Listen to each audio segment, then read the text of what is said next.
This video, we will talk about how to do the timing test.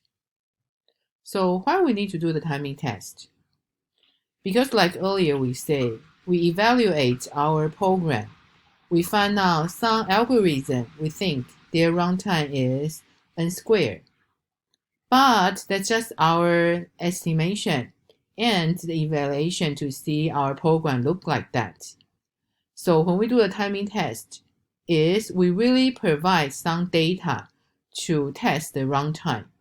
So that's why we can validate our runtime is the algorithm we think about.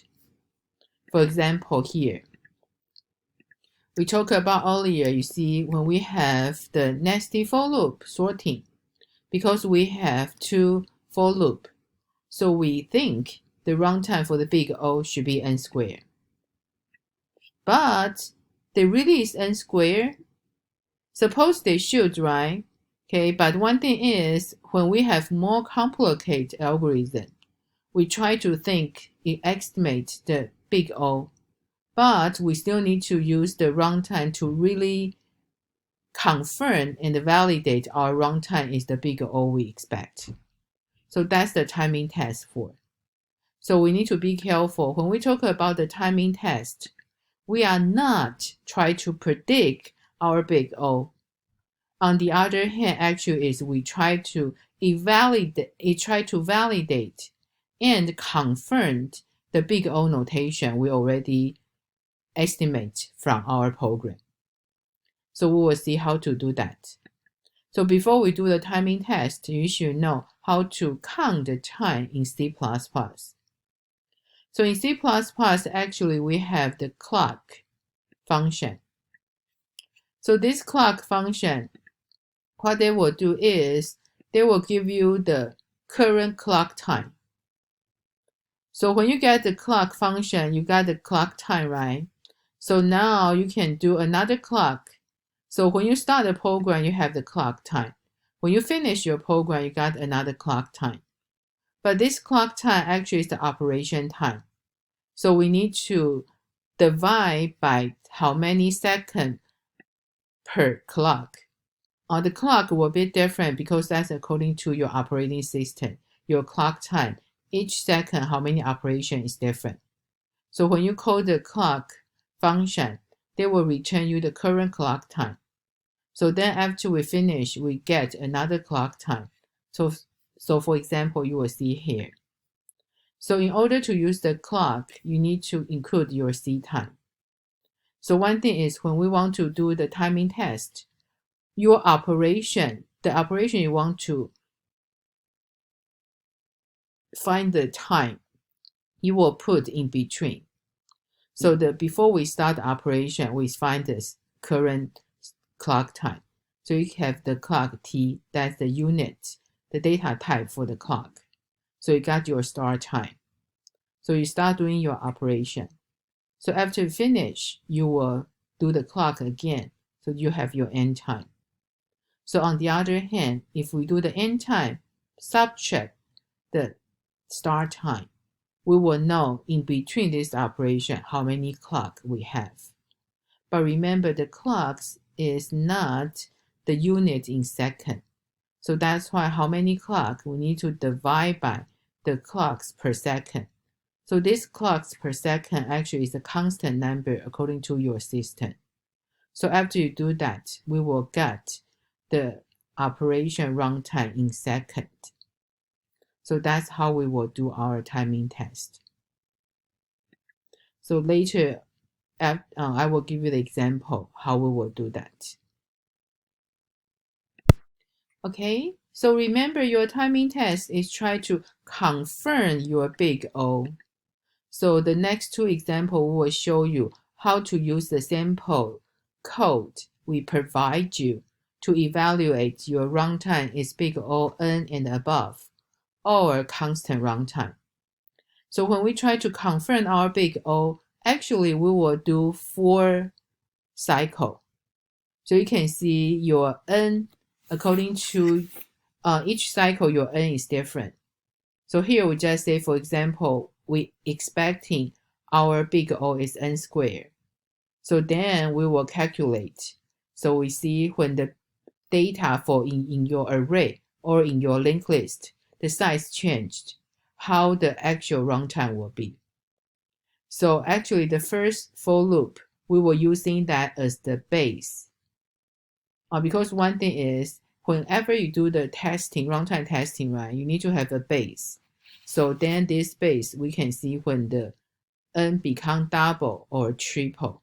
So then the runtime should be gradually and proportionally to change the same amount of time.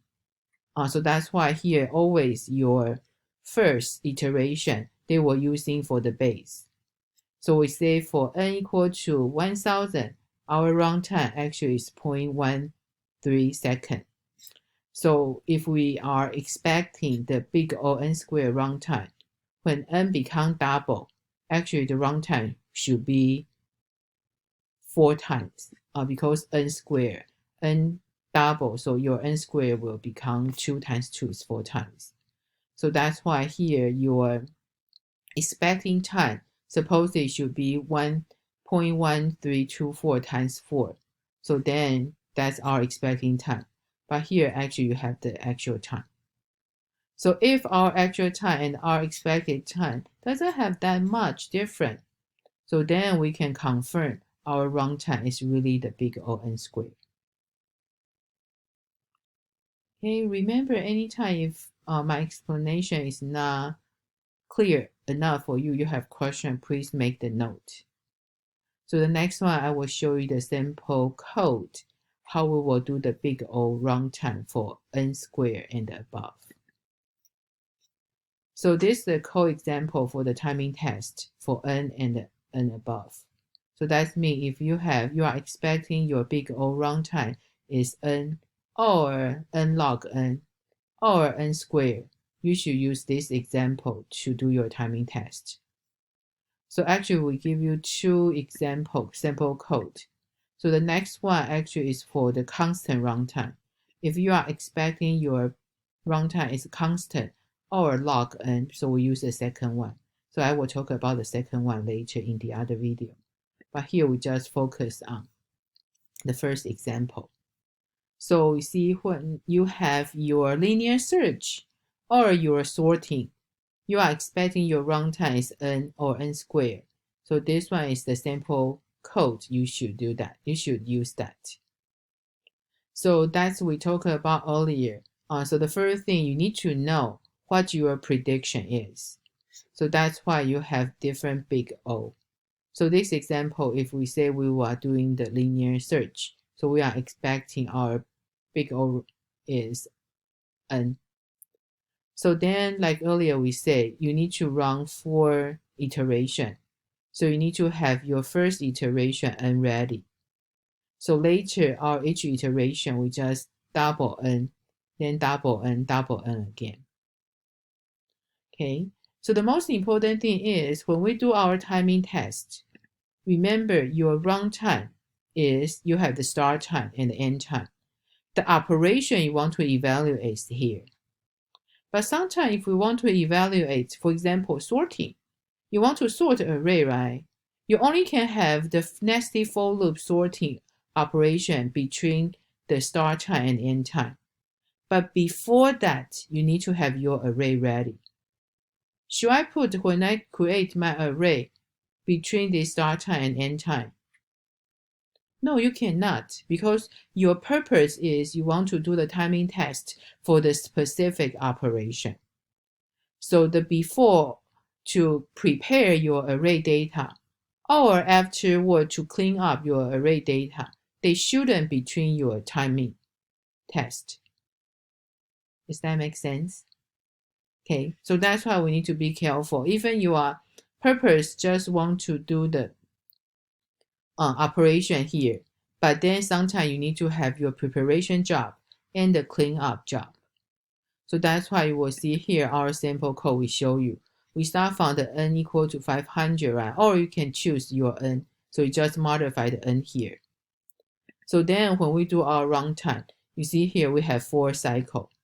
So for cycle equal to 0, 4 less than cycle less than 4, we have 4 cycles. But each cycle, we double our n. So then here, you need to be careful. You need to have your problem set up come here. The setup means what? For example, you want to have your array size is 500. You need to create a random array here. So after you set up your array, then you need to have check your array size is really equal to n. So then, for example, here we start doing the linear search. So then you start your runtime. You start the time. So you do the end time. So your for loop to do the linear search actually is inside here. So after you're done, you see, don't forget you need to validate your result. For example, here we want to try to find the linear search, the value we want to enter, right? So then you need to see at the end, the value you find out, that index value is really equal to the key we're looking for or not. Okay. So you see the example here. So that's your for loop look like. So you have prepared your data, confirm your data, do your operation, then you validate your operation is correct. So then we clean up. So for example, here we do the runtime testing. We want to do a nested for loop sorting. So our nested for loop sorting, we know the big O is n squared, right?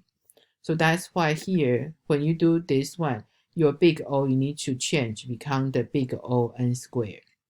So you already know your operation, what the runtime is. So then after you change here, then decide your n.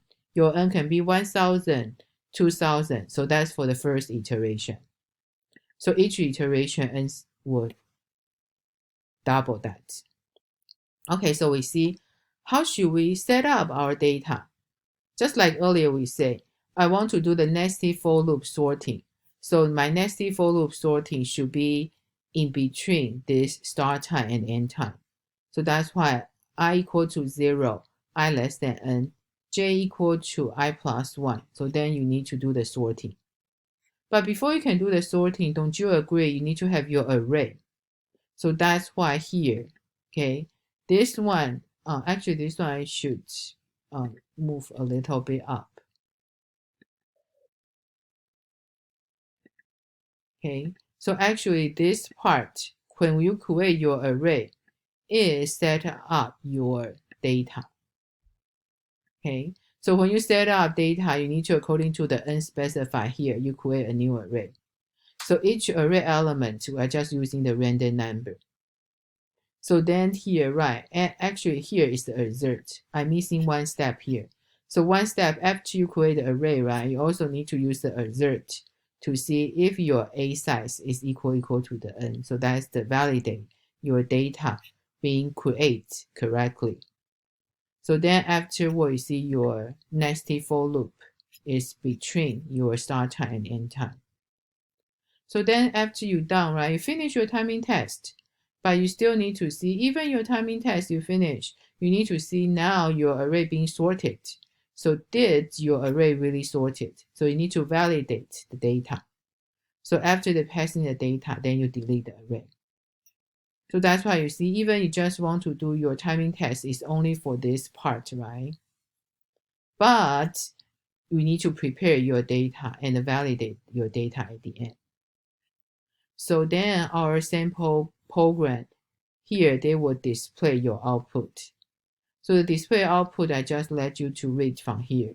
So this one actually, after the display, they just show you each cycle, how their expecting time and the actual time will be.